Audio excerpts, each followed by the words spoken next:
If you're in a band, you might own a big old box, just like this one, filled with t-shirts and maybe some other merch. And if you're anything like me, you went on the internet and searched up how to organize a box like this. So it's not just a total mess of t-shirts that are all tangled together and you don't know what size they are.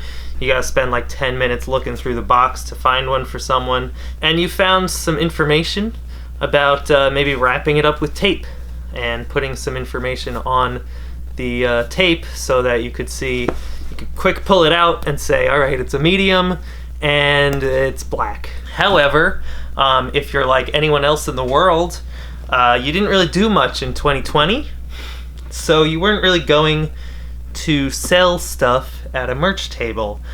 And if you didn't have a pretty sick online store, your box probably sat somewhere for a while with all these t-shirts with tape on them. I have recently found that that can cause quite a problem, because when you attempt to remove the tape,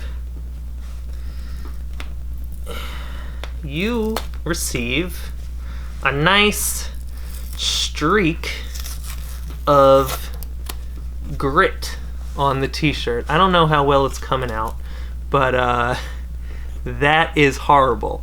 Not only do you not want to sell this to someone, if you do sell it to someone, they have no idea how to get rid of this. I have gone through quite a few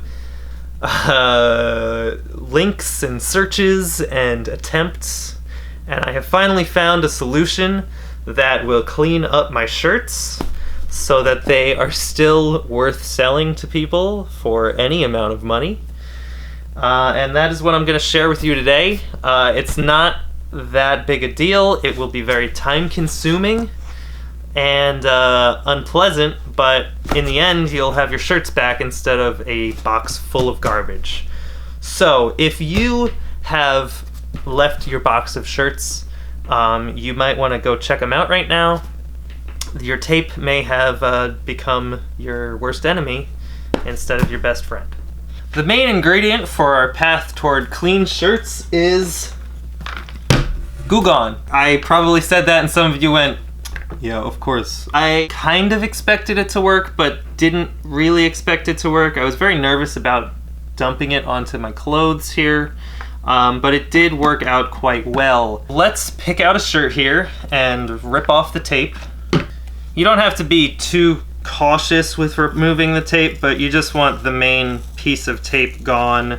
You're gonna have residue anyway if that's the problem that you're facing right now.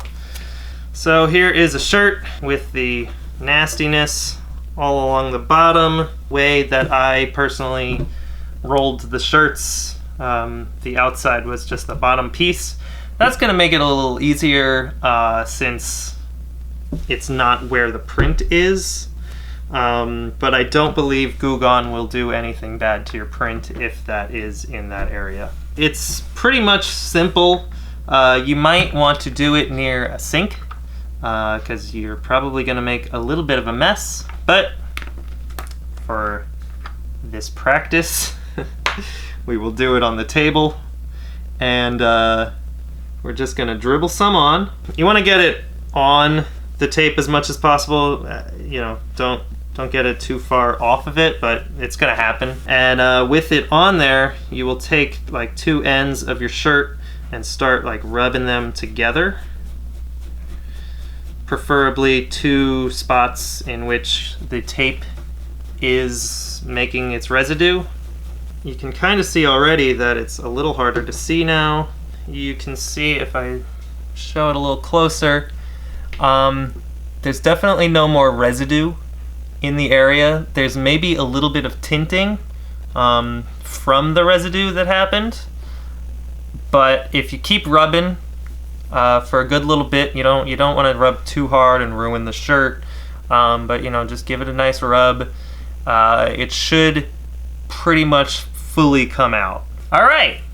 The other reason you might want to do this near a sink is the next step is you want to put this in water. You really don't want the Goo Gone to actually dry onto your shirt. It will probably cause more problems. If you have a small batch, you can just go one by one, go to the sink, rinse it off, give it a little soak in the sink or in a bucket nearby. If you've got a few, you can just have a bucket. You get the Goo Gone on, you dump it in the bucket, and you leave it in the bucket for a little bit. If you've got a bigger batch, you might need a bigger bucket or something else. What you'll want to do after letting it soak for a bit is give all these shirts a wash. Regular wash, whatever you usually do to wash your clothes, should be fine. When all that is done, your shirts should be nice and clean again, and it should look like nothing ever happened, which is great.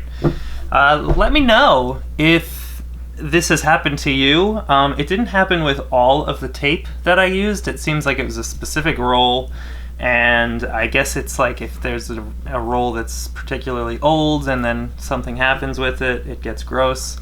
I don't really know, but let me know if it has happened to you. Let me know if this has worked. Let me know if there's some other solution that you know of that works, that maybe doesn't require as much elbow grease. This is a bit hands-on, and for the amount of shirts that I have to do it to, I'm gonna be here for a while. Thank you so much for watching.